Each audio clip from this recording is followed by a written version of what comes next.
Todos, les saludo a doctor Lorenzo Celada. Bueno, en esta oportunidad vamos a revisar anatomía de pelvis, vamos a hacer una revisión pictórica y su importancia en la endometriosis, ¿no? Comenzamos. ¿Por qué es importante evaluar estas estructuras anatómicas en la pelvis en el caso de endometriosis? Es importante no solamente conocer la anatomía femenina como médico reólogo, sino que va a ser de suma importancia en pacientes que se van a someter a una planificación quirúrgica, ¿no? Es por esta razón que desde el año 2003, ¿no? Esto ya tiene una importancia histórica, empezó, digamos, a iniciarse en conocer, ¿no?, referencias anatómicas para evaluar endometriosis, digamos, no solamente desde un punto de vista ginecológico, ¿no?, sino también desde un punto de vista imagenológico.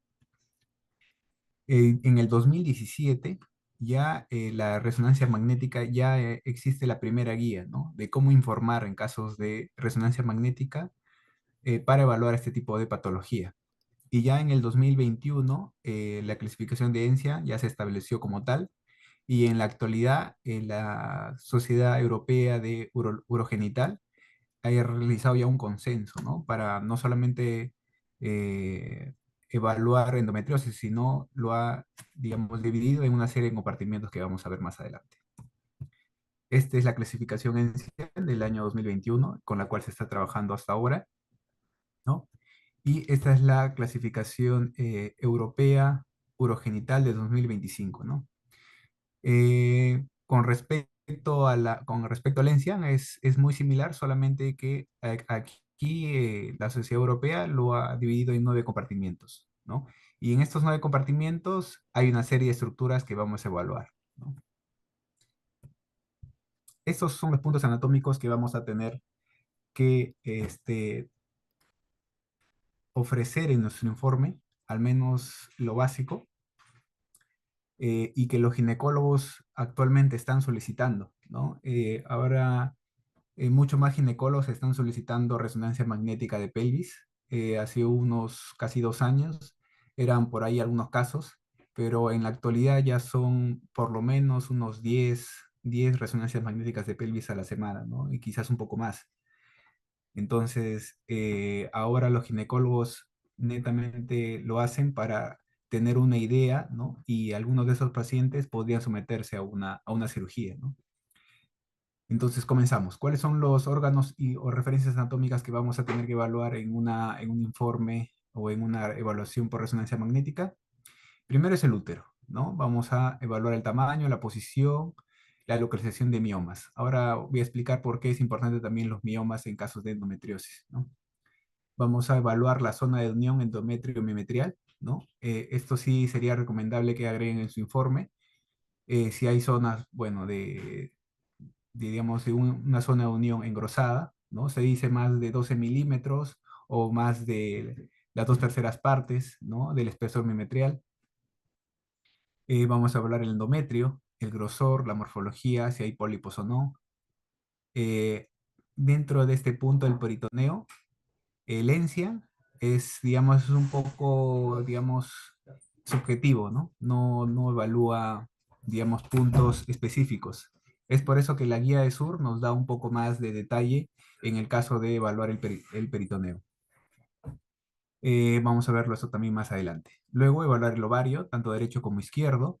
En mujeres en edad fértil, sería recomendable colocar las 3 medidas, ¿no? O sea, su eje cefalocaudal, anteroposterior y transverso, ¿no? También así los folículos, y si en caso presente endometriomas, la suma, digamos, de los ejes, sí, la suma de los ejes de los endometriomas. ¿Qué quiere decir? Podríamos colocar el endometrioma de mayor y menor tamaño, y si tiene por lo menos 3 o 4, sumar estos endometriomas en su eje mayor. Vamos a poner que hay 3 endometriomas, uno de 2 centímetros, otro de 3 y otro de 4, ¿no?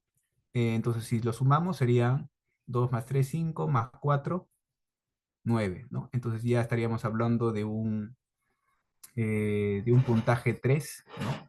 si ya tenemos tres endometriomas que en conjunto la suma sale más de 7 centímetros. Con respecto a la trompa, el ENSIAN también aquí es un poco, digamos, subjetivo, ¿no?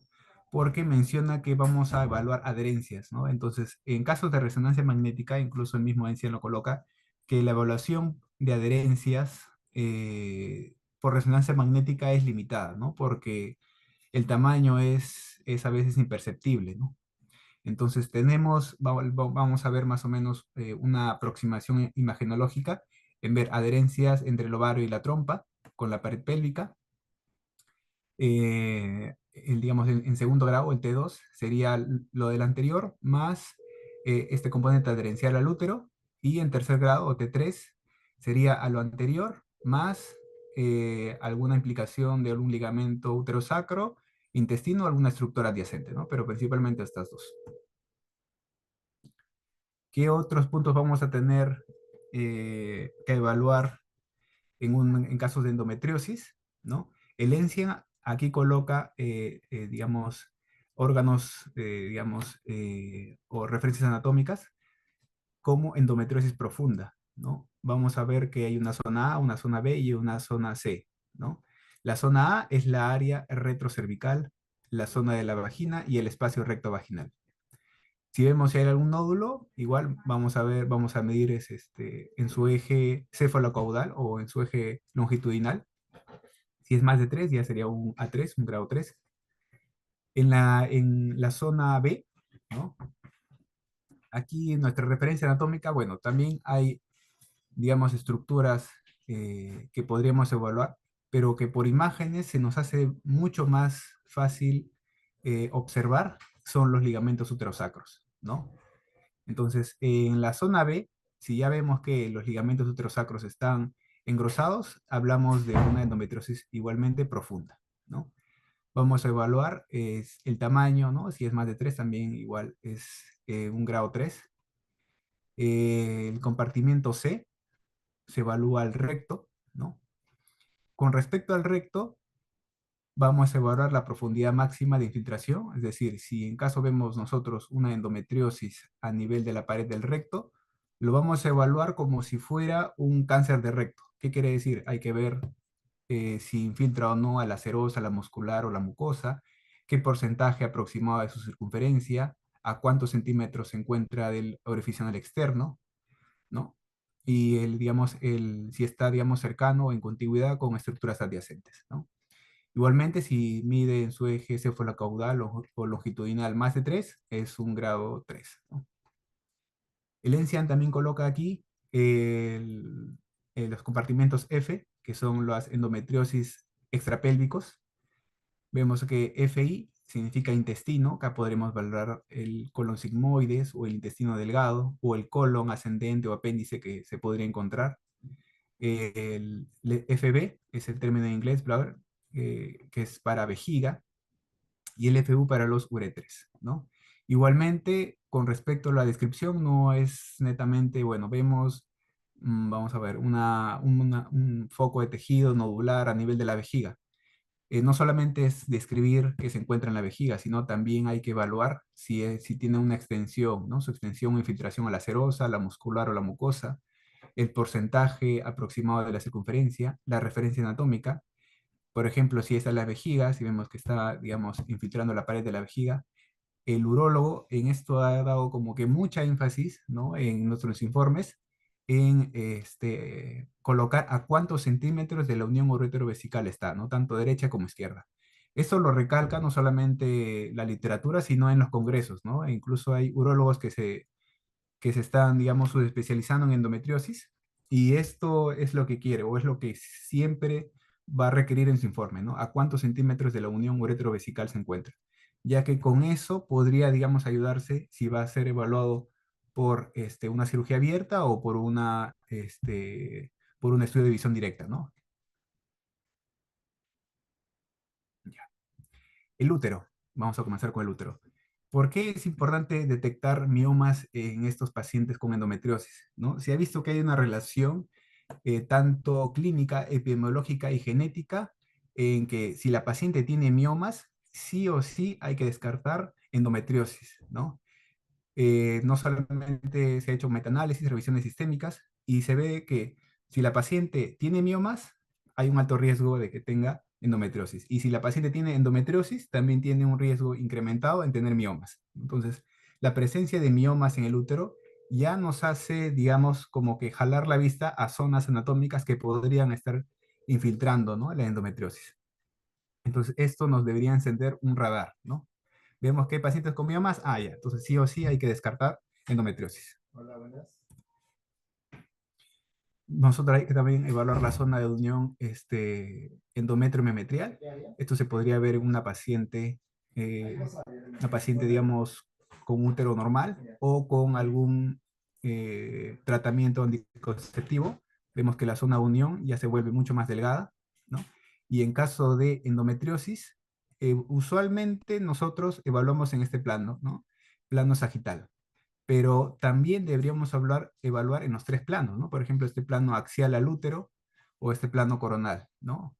¿Por qué? Porque los focos de adenomiosis podrían verse como esta forma, ¿no? Acá vemos un eje coronal al útero y vemos como un implante de adenomiosis está, digamos, engrosado de manera focal,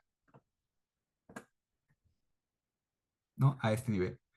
Igualmente, en la imagen superior, ¿no? Una imagen T2 sagital, vemos como a la zona de unión se ve incrementado, ¿no? Y no solamente eso, sino se ve como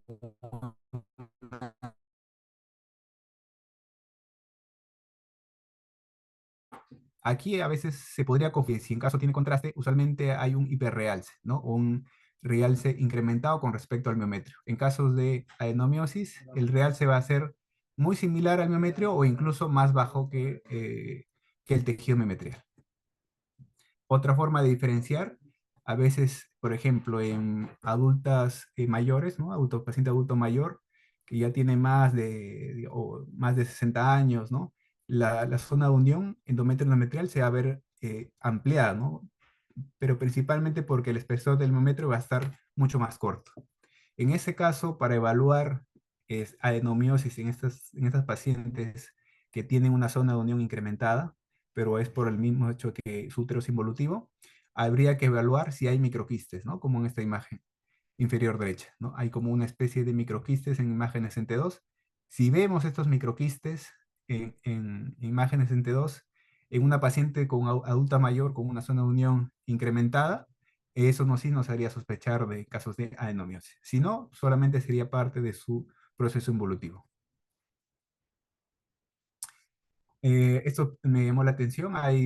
Digamos, a veces hay sospecha de adenomiosis difusa, pero hay también un diagnóstico diferencial que es el sarcoma del estroma endometrial, ¿no? Que podría verse o podría simular en casos de adenomiosis difusa. Endometrio, vamos a hablar si hay presencia de pólipos.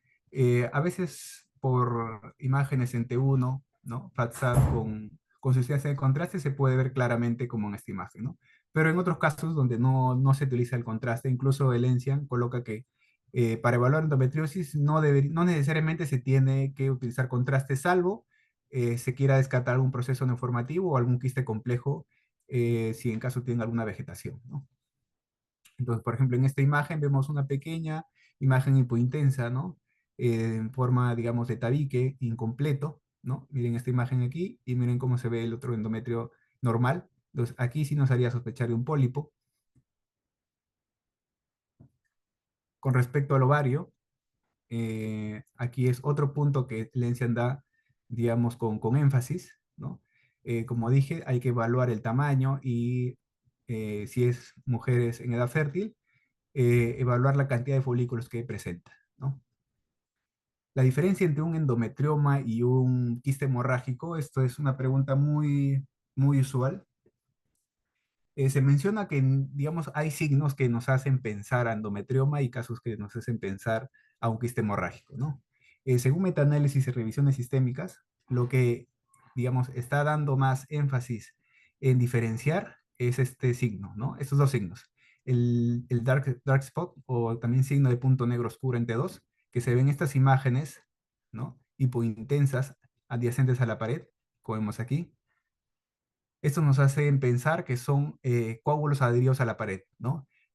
Como sabemos, los quistes hemorrágicos usualmente en algunos casos son fisiológicos y cuando ya cuando ya tenemos este signo de dark spot, significa que este quiste de contenido hemorrágico ya no es algo agudo, ¿no? Sino nos hace sugerir que ya tiene un proceso subagudo crónico.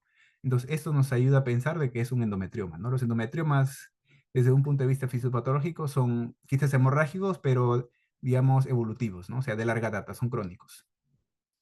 El otro signo que nos ayuda a diferenciar un quiste hemorrágico de un endometrioma es el T2 Shining o el sombreado T2, que se ve como si fuera un nivel líquido-líquido diferente, ¿no? Vemos aquí una zona más oscura y luego conforme vamos subiendo se ve una señal más intermedia y otra señal más, un poco más alta, ¿no?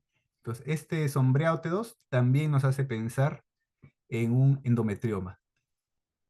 La alta señal en T1, digamos, esta imagen hiperintensa en T1 FATSAT, en ambos, tanto en el quiste hemorrágico como en el endometrioma, podrían verse. Claro que es más frecuente ver en endometrioma, pero también se podría ver en quiste hemorrágico. Es por eso que estos dos signos nos hacen más, o nos hacen, digamos, sospechar mucho más de endometriomas.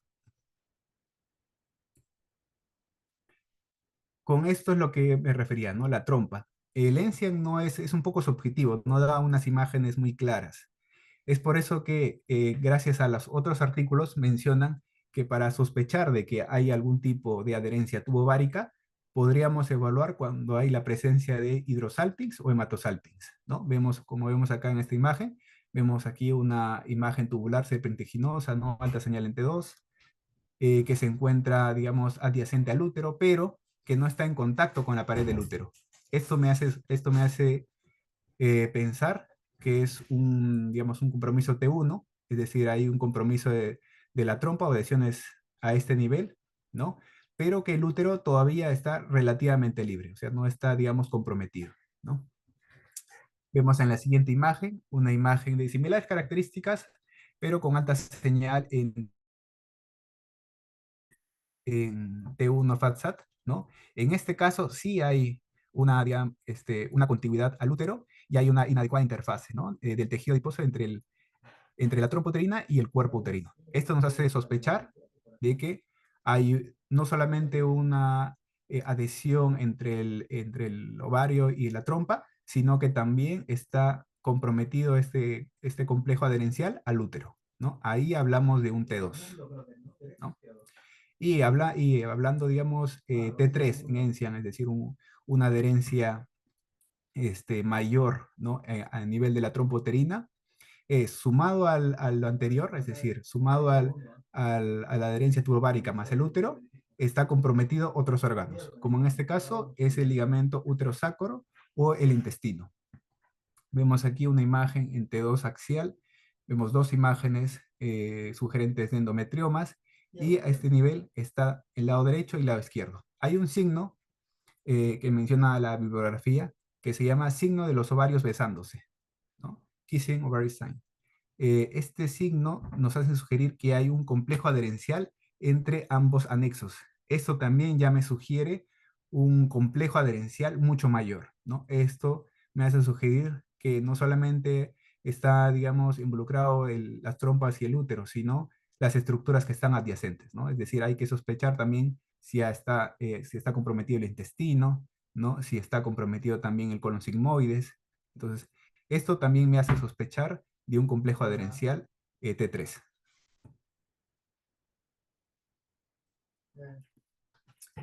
Para evaluar la zona retrocervical, como vemos aquí, vemos una imagen nodular, ¿no?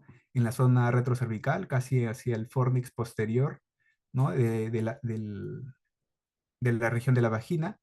Nosotros tenemos que evaluar la medida, ¿no? El ENSIA digamos, lo que gusta es medir su eje mayor en el plano cefalocaudal o en su plano longitudinal, ¿no? Como hemos visto aquí, si es más de 3 centímetros, ya diríamos que es un grado 3, de 1 a 3 sería un A2 y menos de 1 centímetro sería un A1. A esto hay que darle las características que hemos mencionado, a cuántos centímetros se encuentra el orificio anal externo, ¿no? ¿Qué tanto compromete la circunferencia del fornix o digamos, de la zona de la cavidad vaginal, ¿no? Entre otros. La zona B, ¿no? Nuestra referencia anatómica va a ser los ligamentos uterosacros. En algunos pacientes, y también lo menciona Encia, el ver los ligamentos uterosacros son a veces eh, inadecuados por ver por resonancia magnética, ¿no? A diferencia de la laparoscopía. Es por eso que hay signos que nos hacen sugerir que está engrosado, ¿no? Como por ejemplo la retracción de los tejidos, ver si hay simetría o no con el lado contralateral, ¿no? Ver la zona del torus uterino, acá vemos por ejemplo una imagen sagital, vemos acá un engrosamiento irregular, ¿no? Una imagen axial, también adyacente al mesorrecto o en la unión del recto sigmoides, vemos aquí un engrosamiento focal asimétrico. Por ejemplo, este es otro caso, una imagen axial, ¿no? Axial a la región del cervix. Este es un paciente con cáncer cervical. Vemos un engrosamiento del ligamento uterosacro derecho y mira cómo, si lo comparamos con el lado contralateral, vemos un ligamento uterosacro izquierdo normal, ¿no? Y vemos aquí engrosado. Otro ejemplo, esto también es clásico, vemos como un tejido endometriósico miofibrótico, ¿no? En la zona del torus uterino, y vemos que a lo largo de la zona se extiende, digamos, al ligamento uterosacro derecho, ¿no? Vemos cómo jala todas estas estructuras adyacentes, a diferencia del lado izquierdo, ¿no? Entonces, aún a pesar de que no veamos incluso el ligamento como tal, ver este tipo de imágenes que están traccionando a las estructuras adyacentes, incluso a la pared anterior del recto, ya nos sugieren que hay un compromiso de los, o mejor dicho, del ligamento uterosacro si es hacia el lado derecho, ¿no? Al momento de evaluar el compartimento C, que es el recto, ¿no? O la unión recto-sigmoides, vemos, por ejemplo, en este paciente que hay un foco de tejido a nivel del recto que invade la pared anterior. Acá podemos ver, así como evaluamos en cáncer de recto, en qué radio está, ¿no? En qué horas está, en la hora 11 o en la hora 2, ¿no? Cuánto involucra, ¿no? Vemos aquí, involucra aproximadamente un 25% de su circunferencia. Vemos aquí, si hacemos un plano imaginario, lo podemos hacer también un plano con las herramientas DICOM, podemos evaluar, ¿no? Que el compromiso a este nivel es por lo menos un 25% de su circunferencia, ¿no? Entonces, estos detalles sí le interesan al ginecólogo porque con eso pueden hacer una planeación quirúrgica, ¿no? E incluso también llamar a un cirujano general, ¿no? Para que evalúe esta zona y pueda entrar a operar también. ¿Qué es lo que vamos a ver, por ejemplo, en este caso de recto o colon sigmoides? La localización exacta, a cuánta distancia está aproximada del margen anal, qué lado es, ¿no? Anterior, posterior, usualmente es anterior, ¿no? O si tiene alguna tendencia hacia el lado lateral derecho o lateral izquierdo, su tamaño, ¿no? Su longitud máxima en su eje cefalocaudal o en su eje longitudinal, el porcentaje de la circunferencia que está comprometido, si invade o no la serosa, la muscular, la submucosa, o si está, digamos, muy cercano a la mucosa. Si ya vemos que hay infiltración digamos, de la submucosa o cercanía a la mucosa, qué grado de estenosis está ocasionando, ¿no? Si es leve, moderada, severa, si hay una dilatación proximal, es decir, si hay signos de suboclusión sobreregada, ¿no? Si están, digamos, si este tejido está en contacto no, con los ovarios, ¿no? Con el útero, con los ligamentos uterosacros, y si este tejido es, digamos, predominantemente fibroso, eso a veces en ese caso, cuando hay casos de endometriosis, diferenciar endometriosis de un tejido fibroso a veces suele ser difícil, ¿no? Porque suelen estar ambos, ¿no? Fisiopatológicamente, eh, digamos, muy similares, ¿no? Y por imágenes, igual, se van a ver casi igual ambos, ¿no? Si ya tenemos un componente hemorrágico, eso ya nos asegura casi un 100% que es endometriosis. Pero si solamente vemos que solamente lo vemos en T2 y una señal media, intermedia, baja en T1, esto habría que colocarlo como si fuera fibroso o endometriosis, ¿no? Y o endometriosis, ¿no? No categorizar como tal como endometriosis. Y claro, el realce, ¿no? El realce, digamos, tardío más sugiere una fibrosis, ¿no? Que no haya restricción a la difusión. En caso de haya restricción, hay que valorar si no tenga hemorragias, ¿no? Porque si tiene hemorragias, las hemorragias también podrían restringir a la difusión. Este es un ejemplo usual, ¿no? Vemos una imagen aquí, vemos aquí la unión del recto, el margen de unión recto sigmoides, ¿no?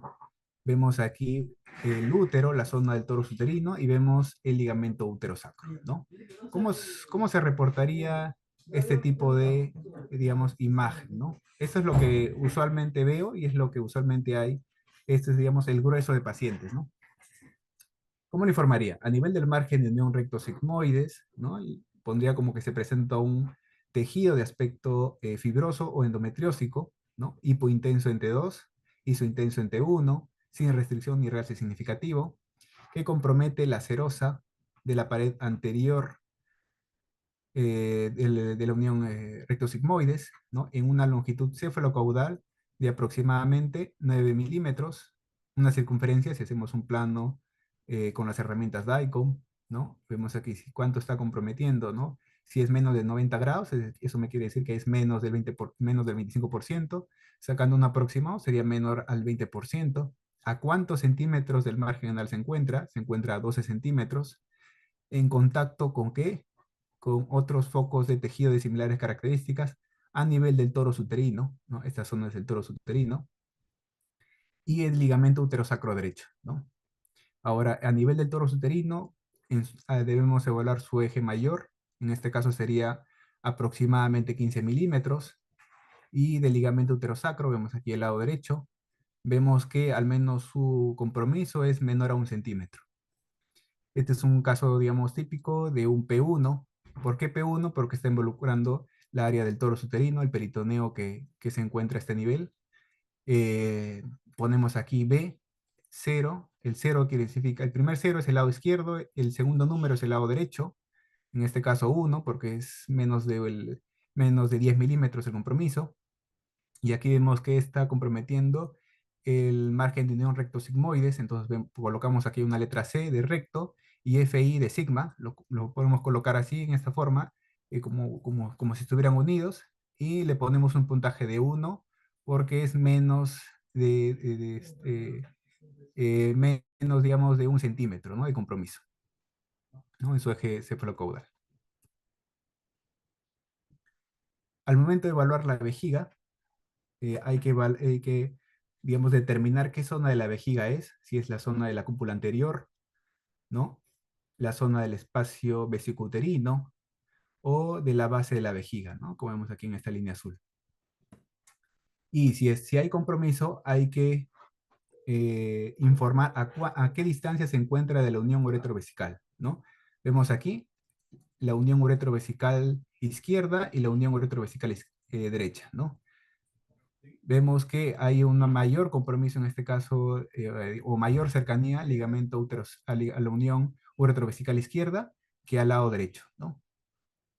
Y además también evaluar la zona de su compromiso, ¿no? Si compromete, digamos, la serosa, la muscular o la mucosa, ¿no? Que incluso podría verse que ya parece que estuviera involucrando ya la mucosa, y digamos en una extensión aproximada. Si esta es la vejiga, nosotros podemos hacer un círculo aproximado, cuánto compromete de la circunferencia de la vejiga, pues sería, si es, acá parece menos de 90 grados, sería al menos un 25%, ¿no? Y evaluar a qué distancia se encuentran de la unión uretrovesical. El uréter, no vemos aquí, aquí nos va a ayudar las imágenes coronales y sagitales para evaluar si hay una dilatación de los uréteres. Aquí hay que tener un poquito, digamos, eh, se podría decir, si hay una dilatación focal, no necesariamente, si no vemos nada de tejido, no necesariamente significa que hay endometriosis. ¿Por qué? Porque la dilatación del uréter a veces podría estar asociado a una inflamación, ¿no? Digamos, a una EPI, ¿no? O una reacción inflamatoria, digamos, o, por ejemplo una ITU, ¿no? Entonces, si hay una leve dilatación, no necesariamente significa que hay compromiso de endometriosis digamos, del uréter, ¿no? En este caso habría que, digamos, descartarlo, ¿no? Habría, digamos, posibilidad, lo podríamos colocar como si fuera una leve dilatación, ¿no? Sin evidencia de tejidos alrededor. Bueno, en este caso sí se ve una alteración de tejido, pero si no, solamente lo colocamos como una dilatación, ¿no? Y no le ponemos FU. ¿Por qué les digo eso? Porque ya he visto casos donde hay pacientes con endometriosis, se ve una dilatación del uréter, pero al momento de entrar a operar, no hay un hallazgo de que hay endometriosis en el uréter, ¿no?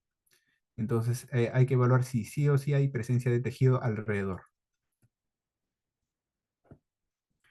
A esto iba a dar, aquí nos ha ayudado las guías ESUR, que es del último año, el del 2025.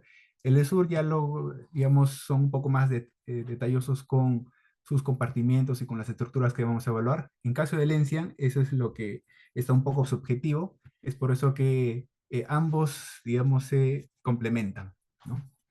Vamos a evaluar en el peritoneo anterior la preabdominal baja, la región umbilical, el espacio prevesical, ¿no?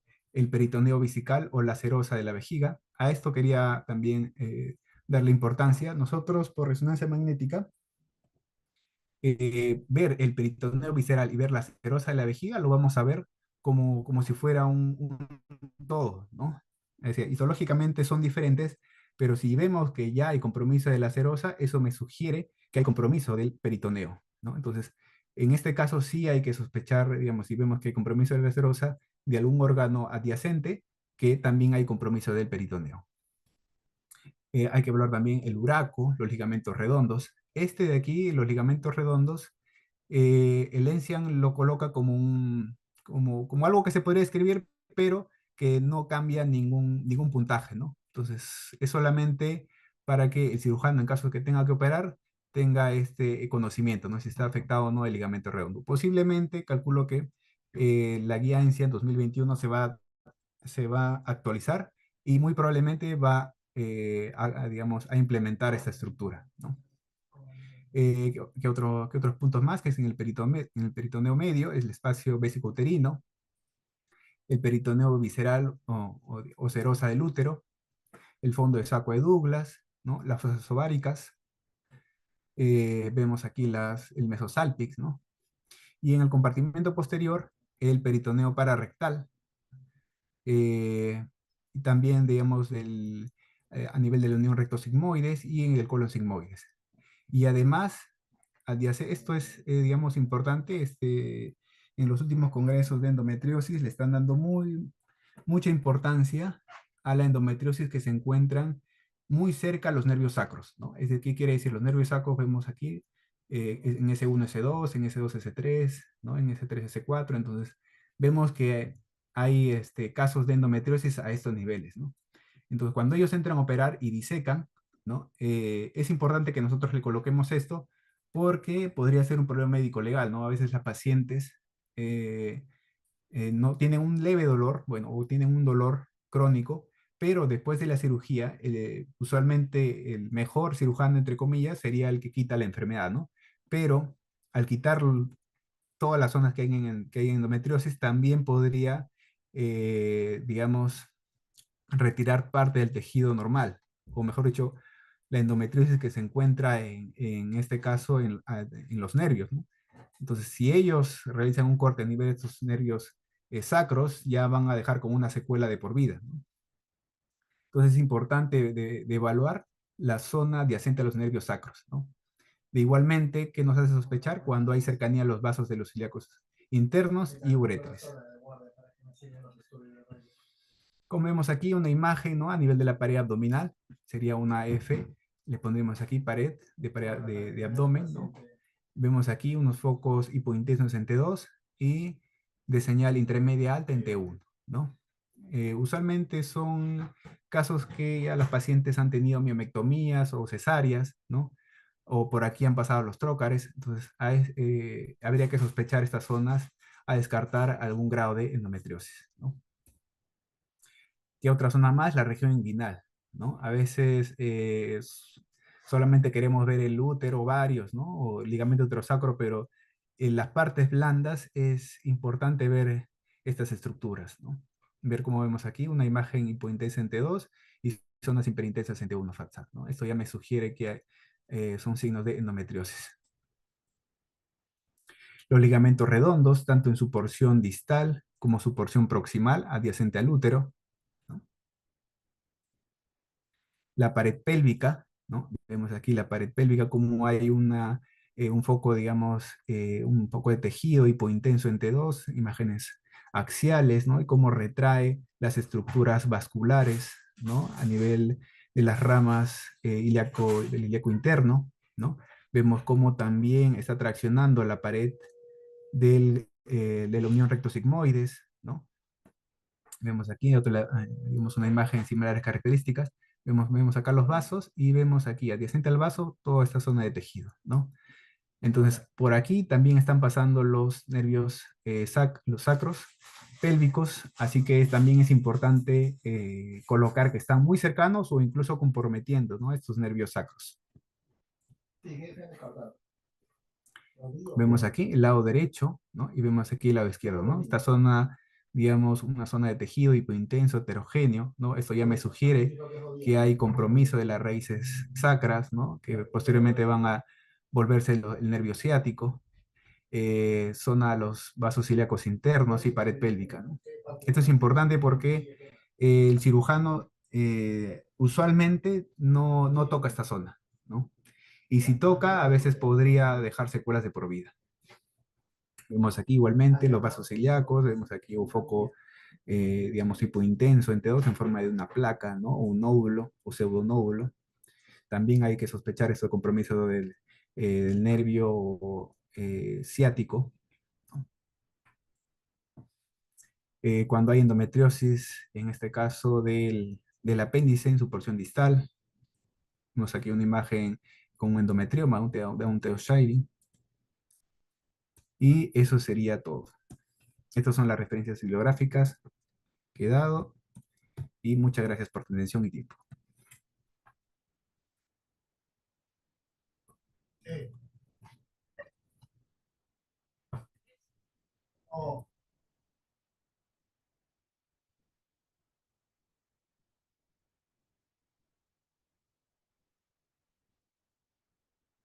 Sí,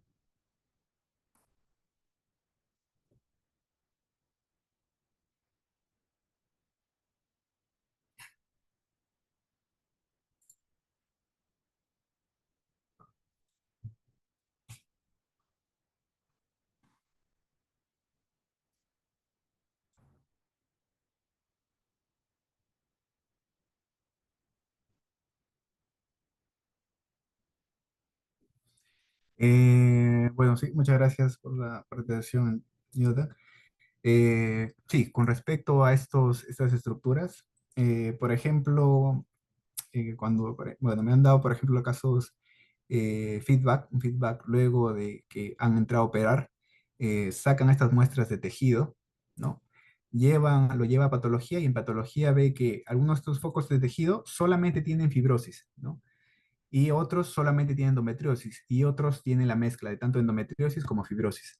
Entonces, al evaluar estos ligamentos, ¿no? Por ejemplo, en el caso de los ligamentos uterosacros, la medida como tal, como mencioné, a veces incluso son imperceptibles, no se visualizan, ¿no?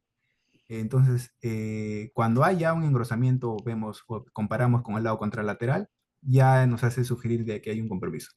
La medida normal, ¿no? En adultos, no hay algo, digamos, desde el punto de vista de clasificación, considera que no hay digamos, un estándar, ¿no? Como tal. Pero si ya vemos como una imagen nodular o pseudonodular, asimétrico en comparado lado contralateral, esto sí ya me hace pensar que hay digamos, o es que es un tejido, digamos, fibroso, secular inflamatorio o por endometriosis, ¿no? Entonces, eso es lo que da la guía, ¿no? Como tal.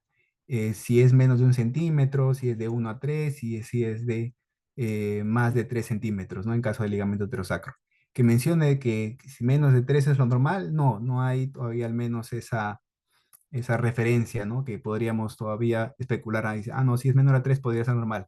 No necesariamente, ¿no? Si no es ver, digamos, la configuración anatómica de un paciente y comparar con el otro lado.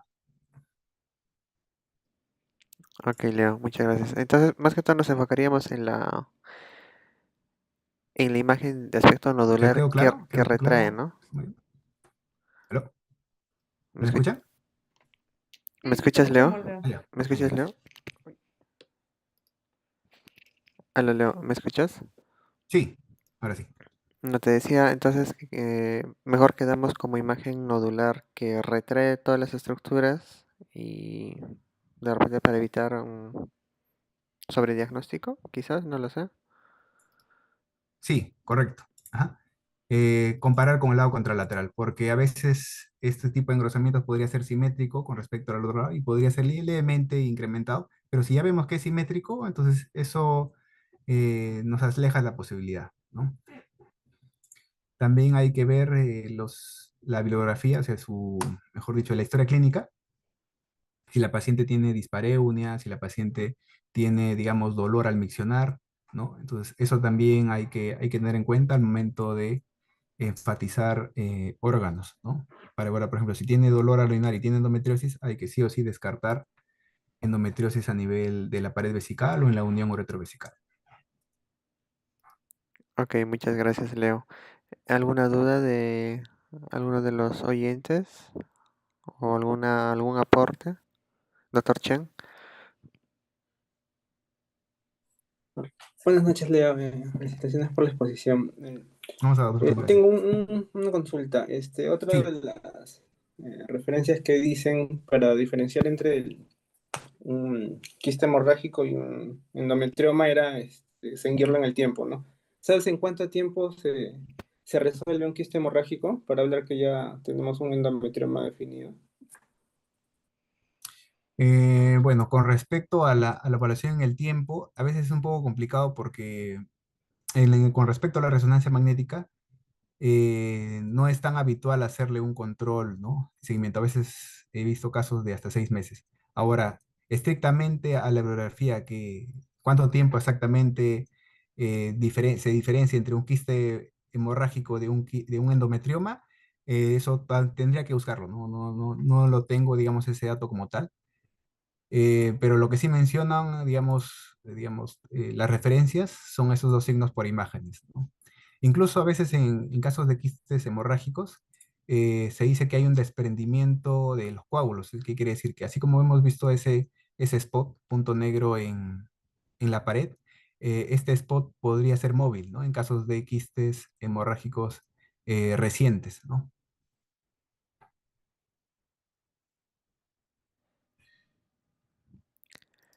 Ok, muchas gracias, Leo. ¿Hay alguna otra consulta, alguna duda? Sí, quería hacer otra pregunta. Leo, Sí, entonces, en el caso de, tenemos un paciente que, bueno, tiene historia de endometriosis y ha sido operado, si encontramos un tejido que, bueno, que tiene las características, pero no tiene alta señal en T1, usaríamos mejor esa referencia que pones tejido endometriósico fibrótico. sí, correcto, sí. Usualmente, luego, digamos, de que estas pacientes han sido sometidas a cirugía, en los reportes de anatomopatología colocan que solamente a veces hay tejido fibroso, ¿no? Entonces, en los reportes, si vemos un engrosamiento focal, por ejemplo, del ligamento pterosacro, no mandarse como endometriosis, digamos, del ligamento pterosacro, sino se podría, digamos, mencionar como un engrosamiento focal del ligamento pterosacro, ¿no? Como sospecha de endometriosis y o secuela inflamatoria, o en todo caso, si uno desea ponerle endometriosis y o tejido fibroso, ¿no?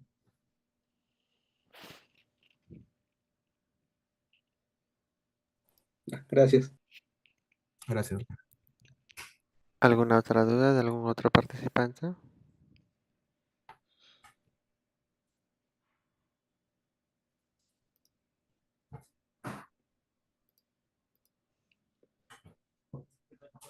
Bueno, como ya no tenemos alguna otra consulta, Igual entonces, si en caso hay una consulta posterior, yo estoy abierto a responderles internamente, ¿no? Quizás ahora, por la mucha información que a veces uno recibe en el momento, uno luego lo procesa en el tiempo. Así que igual yo estoy abierto a cualquier consulta, ¿no? sí, Leo. Eh, Muchas gracias, más bien, por todo. Ha sido buena la exposición, la parte anatómica y un repaso también en relación a los hallazgos que debemos de tener en endometriosis. Muchas gracias. Buenas noches con todos. Muchas Buenas gracias, noches. Leo. Excelente exposición. Gracias, Gracias. Dora. Muchas gracias, Dora.